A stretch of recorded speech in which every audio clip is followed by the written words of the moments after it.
You can pull out, what do I remember of the evacuation?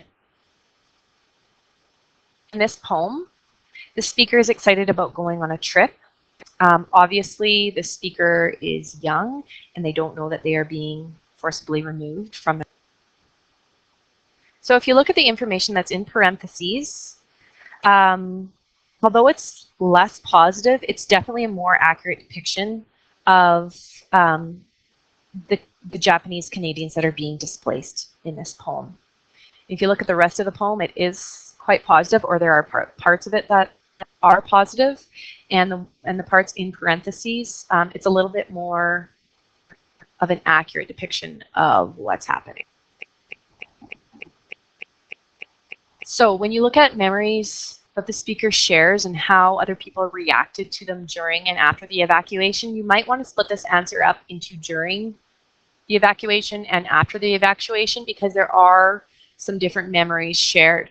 Okay, so some of the fond memories during the evacuation would be when the speaker comments of Miss Foster and Miss Tucker, who gave them some puzzles and games to play with on the train.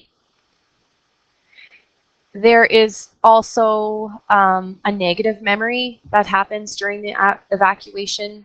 When the speaker writes her name in Japanese, she gets spat on. There's something else that happens negatively in the story, and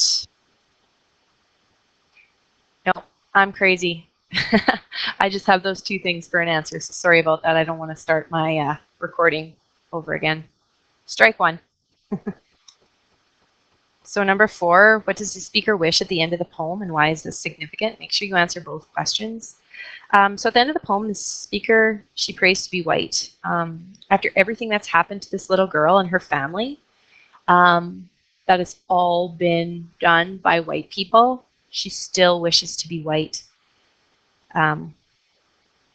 which is incredible, and that is the significance.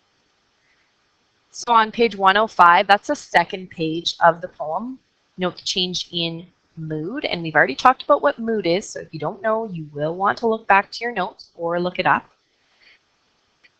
So though the speaker has heard of the abuse going on around her, she is still in awe of her surroundings. And she talks about the mountains and the landscapes and that sort of thing, which supports that.